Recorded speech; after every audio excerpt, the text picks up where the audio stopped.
The lift doors opened with a soft hydraulic sigh, releasing Lieutenant Mara Keene into the cavernous expanse of Velaris Inter-Species Military Academy's Combat Hall 3. The air carried the thunder of training platforms, the metallic pulse of shifting gravity grids, and, more distracting than either, the quiet snickers that followed her steps. A dozen species packed the observation tier, their eyes bright and amused. Velorians, Threxans, Jorlani, 2 rigid-spined Kether. All taller, broader, faster. All staring at the lone human walking toward the center mat. Slow species entering the pit, someone muttered. Another voice. Hope the med team's ready. Mara ignored them. She always did. Years of SR work back on Earth, storms, collapses, wildfires, had taught her to let noise slide past. She scanned the hall with a calm, deliberate gaze. 4 training platforms. 2 rotating spar grids. A diagnostic station humming with cold blue light. No hazards she hadn't seen before. Only one presence truly mattered. Instructor Raxador Vel stood near the center mat, arms crossed, mandibles lifted in a self-satisfied curve. Velorians were born with reflex accelerants woven into their neural lattice. Their reactions outpaced most species by entire orders of magnitude. Raxador enjoyed reminding everyone of it. Lieutenant Keene, he called, voice sharp. Front and center. His tone suggested she was late, though she wasn't. Mara stepped into the lighted circle. The other cadets arranged themselves around the boundary, forming a ring of waiting spectators. They expected entertainment. Maybe blood. Raxador paced around her once, appraising her with theatrical disdain. Do humans prefer warming up first? I'd hate to see bone fragments on my mats. A Threxan snickered. Mara remained still. No warm-up required, sir, she said. Raxador stopped behind her, close enough that she could feel the faint vibration of his voice. Confidence, he said softly. Interesting. He moved to the diagnostics console and tapped a sequence. A vertical pole rose from the floor beside him, carrying a narrow metallic blade, the reflex evaluation module. Sleek. Weighted. Razor-edged. Cadets whispered. That test? For her? He'll vaporize her. Raxador addressed the group. As part of today's assessment, each cadet will undertake a reflex calibration. Standardized velocities. Predictable sequences. His mandibles angled downward. Except for Lieutenant Keene. Mara watched him without blinking. Why the exception? Because I believe in fairness, he replied, too quickly. And fairness demands we compensate for biological disadvantage. A few aliens chuckled. Mara didn't react. Raxador gestured to the blade. This test evaluates response latency. The blade drops without warning. You reach out and catch it before it passes the red marker. He pointed to a small glowing line near the base of the stand, barely a hand's breadth from the floor. Passing the marker equals failure, he added. And potential limb loss. The quiet muttering thickened. Mara kept her breathing steady. He continued. Your performance determines continued eligibility in the advanced program. Fail here, and you'll be reassigned to basic cross-species integration courses. His voice dipped. For humans, that's usually where the story ends. So this was it. He wanted her gone. Mara nodded once. Understood. Raxador stepped toward her, holding a small wrist sensor. Place your hand out. She did. He strapped the device around her wrist with unnecessary force. Tell me, Lieutenant, he murmured, adjusting the sensor. Do humans truly believe they can match us in combat? Or is stubbornness simply part of your evolution? Neither, she said. We just don't assume anything is impossible. His mandibles clicked in irritation. Stand on the marked circle. Hands at your sides. Mara walked to the circle, centered herself, and inhaled slowly. The mat's surface vibrated faintly beneath her boots, subtle gravity modulation. Raxador was increasing instability. Not standard protocol. She filed it away without comment. Cadets shuffled closer. Raxador raised his voice. Observe carefully. The human nervous system operates too slowly for high-speed engagements. Evolution on a low-tier death world produces stubbornness, yes, but not precision. He turned to Mara. Ready? Yes. He tapped a control. The blade lifted higher, tension building inside the mechanism. A faint hum filled the air. Lights dimmed around the hall, isolating the blade's gleam. Raxidor's final taunt came as a whisper only she could hear. Let's show them why humans don't belong here. The hall fell silent. Mara released a measured breath. She wasn't fastest, not by far. But SAR training had taught her something more important. The body reacts to chaos, but the mind reacts to patterns. Even chaos had tells. Weight shifts. Grip tension. Micro-movements. She watched Raxidor's thumb hover over the release pad. He hesitated, not long, but enough to reveal the exact fraction of a second he liked to hold before triggering. The blade dropped. A metallic shriek split the air as it shot downward faster than regulation speed, illegal velocity. Cadets gasped. Mara didn't move. She simply watched, tracking the angle, the wobble, the acceleration. Wait. Her pulse slowed instead of rising. The world narrowed to 2 points, the blade's descending arc and the red line inches above the mat. Almost. Her foot shifted, small, controlled, anchoring her weight. Her shoulders softened. Her right hand rose not in panic but in precise alignment with the blade's path. Timing mattered more than speed. The blade cut through a column of cold air, nearing the red line. Aliens leaned forward, hungry for failure. Mara stayed calm. Her fingers opened. Her hand rose. The world compressed into a narrow corridor of silence. Cadets held their breath as the blade plunged toward the mat. Raxidor's eyes glittered with certainty. He believed the next sound would be the crack of bone or the thud of metal hitting the floor. Instead, something else happened. Mara moved. Not fast. Not explosively. Her arm rose with the steady precision of someone taking a final, irreversible action. Her fingers aligned with the descending edge in a single clean sweep. The blade met her palm. And stopped. Metal vibrated violently against her skin, humming with residual force. A faint ripple traveled up her arm, but she tightened her grip and anchored her weight. The blade froze midair, held firmly inches above the red line. Gasps scattered across the hall. Raxidor blinked twice, his gloating expression collapsing into something rigid and uncertain. For a moment, he seemed unable to process what he was seeing. Velorians prided themselves on reflex superiority. To them, the idea of a human catching a live blade at illegal velocity was unthinkable. Mara lowered her gaze to the trembling metal. This wasn't a standard drop, sir. Raxidor straightened, mandibles twitching. You froze.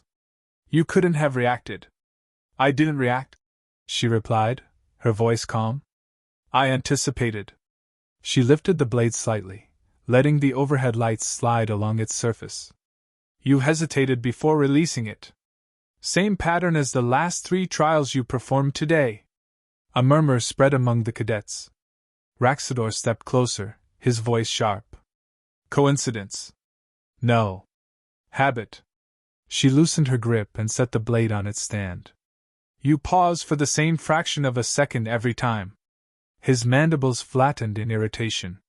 You're implying you predicted the exact drop second. I'm stating it. He stared at her hand, searching for injury. There was none, only faint redness where metal had pressed into skin. A Threxan cadet whispered. Humans can do that. Another muttered. She didn't even flinch. Raxidor's composure cracked. Pride bruised, he drew himself up and spoke with forced confidence. The test isn't over. Reflex is only one aspect. Now we assess real combat timing. He gestured to the mat. Prepare for a live exchange. Mara listened without reacting. She had expected this escalation. Humiliated instructors rarely back down gracefully. Raxidor retrieved a second blade, longer, slightly curved, coated with a reflective finish meant to distort depth perception. He activated a gravity pulse around the mat, shifting weight distribution toward the edges. Cadets murmured at the unfair setup, but none intervened. He faced Mara. Defend yourself. Try not to break anything important. She adopted a relaxed stance, hands low, breath controlled. Understood. Raxador moved first. A sharp lunge, blade angled for her ribs. His species favored rapid strikes, efficient, minimal telegraphing. But Mara saw the shift in his shoulders, the tension in his forearm, the narrowing of his stance. Microsignals that preceded motion. She stepped sideways, letting his blade pass cleanly through the air. His momentum carried him forward, and he stopped abruptly, annoyed. You predicted that? He demanded. You always lead with your right, she said simply. His mandibles clicked, anger rising. He spun and attacked again, faster this time, an upward slash from below, followed by a sweeping horizontal cut. The combination was designed to trap slower opponents. Mara didn't retreat. She tilted her head and let the upward strike skim inches from her jaw. Her hand seized his wrist just as the horizontal arc began. Instead of fighting strength with strength, she redirected his momentum downward. Raxador stumbled. The blade struck the mat with a dull clang. A wave of disbelief swept through the cadets. Mara released his wrist immediately, stepping back with quiet control. You're relying on speed instead of structure. It leaves openings. His chest rose sharply. Humans shouldn't be able to track Velorian attack chains. We track danger, she replied. Species doesn't matter. Raxador grabbed the blade again, humiliated. Again. He lunged in a flurry, 3 strikes in rapid succession, each a metallic blur. Mara's eyes followed every angle, every shift of weight. She didn't match his speed, she moved before his strikes completed, guided by pattern recognition and timing rather than neural acceleration. She blocked the third attack using only the flat of her palm, turning the blade so precisely that it lost momentum. Raxador's arm jolted. Pain flashed across his features. Before he recovered, Mara angled behind him, hooked his elbow, and executed a short, controlled twist. Nothing flashy. Just efficient. Raxador dropped to one knee with a startled exhale, his blade clattering away. Silence consumed the hall. A Kether cadet whispered, She put him down. Another added, Without force. Still holding Raxador's wrist in a careful lock, Mara spoke quietly. Your advantage is speed. But you rush. You overextend. You assume opponents freeze when threatened. Humans don't. Raxador looked up at her, pride leaking from his posture. How did you learn to read attacks like that? On Earth, she said. People die when you misjudge a collapsing structure, a falling beam, a shifting wall. You learn to read movement, not reflex. That skill transfers. She released him and stepped back. Raxador rose slowly, cradling his wrist. His expression no longer held contempt, only unsettled uncertainty. His entire worldview had cracked in half. He addressed the observation tier, voice unsteady. The evaluation is concluded. Cadets exchanged glances. No one laughed now. Mara walked toward the edge of the mat. She had expected relief, but what she felt instead was something calmer, heavier. Not triumph. Not vindication. Just a quiet acknowledgement that the burden had shifted. One of the Jorlani cadets spoke up as she passed. You caught a blade moving faster than regulation. Timing, she corrected gently. Another asked. You read intent earlier. How? People show you what they plan to do, she said. Most don't realize they're doing it. She reached the boundary line. The hall felt different, quieter, watchful. Cadets parted instinctively to give her space. Raxador remained in the center, rubbing his wrist. His mandibles hung low, shame evident. He finally called out, his voice carrying more honesty than before. Lieutenant Keene, report to the review board at 1600 hours. Mara turned slightly. For disciplinary action? For evaluation, he said, struggling to form the words. The Academy needs to reassess its understanding of human capability. Several cadets exchanged startled looks. Mara offered a respectful nod. I'll be there. As she exited the hall, whispers followed, not mocking this time, but cautious, almost reverent. She didn't just pass. She changed the scale. What else can humans do? Mara tapped the lift panel, hands steady. She didn't smile. She didn't celebrate. She simply exhaled, letting the tension drain from her shoulders. The doors slid shut. The Academy would not forget what happened on that mat. Not ever. The review board chamber sat at the highest level of Velaris Academy, shaped like a half-moon and framed by tall windows overlooking Carnos 7's pale horizon. The room always smelled faintly of ozone and sterilized metal, a bureaucratic place designed to intimidate. Mara entered at precisely 1600 hours. 3 officials stood behind the curved table. A Jorlani strategist with mirrored eyes. A Kether tactician wrapped in rigid exoskeletal plates. And in the center, Commander Valer, a senior Velorian with a calm, unreadable face. Raxador remained to the side, arm in a sling, posture tight. Lieutenant Keene, Commander Valer said. Take your seat. Mara sat without hesitation. Her uniform was clean, her posture precise, but a faint tension stayed coiled underneath her ribs. She had no idea what this hearing intended. Commendation? Correction? Something in between? Valer folded his hands. We have reviewed the recording from Combat Hall 3. Before we continue, do you wish to add anything for the record? No, sir. The Kether tactician leaned forward, mandibles ticking softly. You caught a blade dropped at a speed beyond regulated limits. Your reflex sensor registered no neural spike. Explain. I wasn't reacting to the drop, Mara said. I was watching for the release pattern. The Jorlani strategist tapped the table lightly. Anticipation instead of speed. Yes. Valer shifted his gaze to Raxador. Instructor, confirmed the drop velocity. Raxador cleared his throat. It was accelerated. How much? 43% above legal threshold. A sharp murmur passed between the officials. Valer's expression darkened. Mara didn't speak. She simply kept her eyes steady and waited. The tactician studied her. And the second exchange? Your movements did not match the speed profile of your species, yet you neutralized a Velorian attack chain. Mara gave a small nod. Velorians commit early to their lines. If you watch the shoulders, you can step out of the arc before the strike completes. Raxador's voice was low, almost grudging. She read every move. Mara faced the board. My background is structural rescue. If you misread motion in a collapsing environment, you die. I learned to catch shifts before they finish. The Jorlani strategist lifted his chin. This academy has assumed human timing is inadequate for close-quarters combat at a mixed-species level. Your performance challenges that assumption. It wasn't my goal to challenge it, Mara replied. I was completing the assignment. Valer studied her for a long moment. Lieutenant, do you understand the political implications of what occurred today?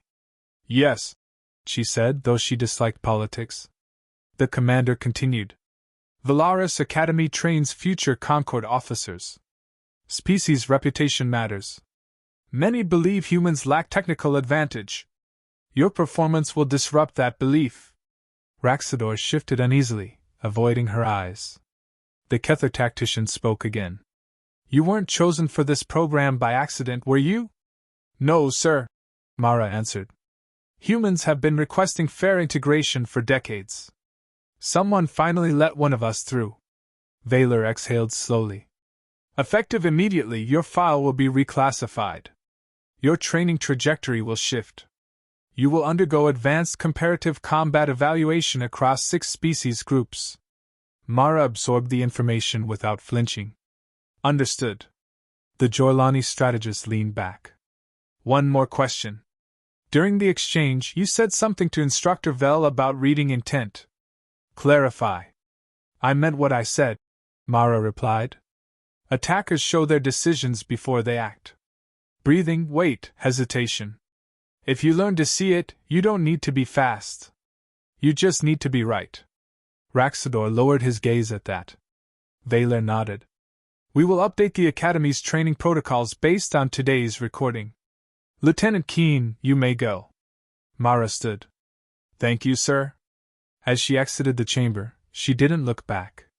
She heard Raxador speaking quietly to the board, voice stripped of arrogance, but the words were too soft to make out. The lift doors closed around her, sealing the chamber behind a layer of humming steel. Night cycle dimmed the Academy corridors into long shadows. Mara returned to Combat Hall 3, now empty and quiet. She dropped her pack on the bench and stepped onto the mat. The stillness felt different tonight, not hostile, not judging. Just open. She began slow breath work, rolling tension from her shoulders. Her palms still tingled faintly from the blade's impact, a reminder of the choice she made in that instant. Footsteps approached the entrance. A young cadet, one of the Jorlani, stood hesitantly at the edge of the room. His mirrored eyes reflected the dim ceiling lights. He looked like someone gathering courage. Lieutenant Keene? Mara lowered her hands. Yes. He stepped forward cautiously. I wanted to ask something. If that's all right. She nodded. In the hall, he said.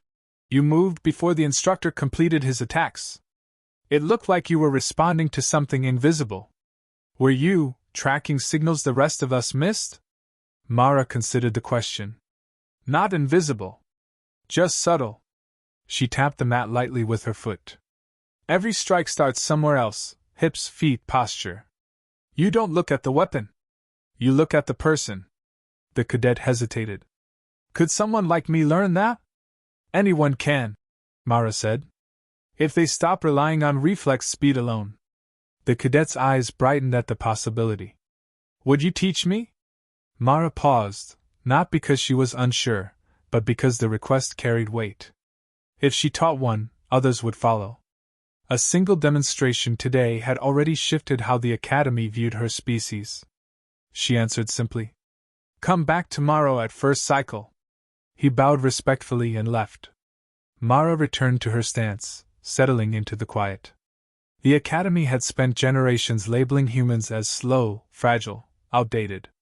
Yet here she stood, changing doctrine with a single decision, a single moment of timing. She inhaled, letting her chest rise and fall slowly. The hall's shadows shifted with the soft glow of the low-cycle lights. Metal cooled beneath her feet. The air felt steady, almost welcoming. She imagined the whispers spreading through the dorm rings. She caught the blade. She broke a Velorian instructor's chain. She wasn't fast. She was accurate. She imagined what Earth would think if they heard. Maybe they'd feel pride. Maybe they'd finally feel represented. Mara adjusted her stance again, grounding herself. She never cared for attention, never wanted spotlights or politics. Her goal had always been simple: prove humans could stand alongside any species without apology or augmentation. Today, she'd done more than that. She'd forced the Academy to reconsider a belief embedded for generations. She closed her eyes for a moment, steady and calm. When she opened them again, her posture had settled into a quiet readiness, the kind Earth's harsh environments had carved into her bones. The galaxy would remember this day.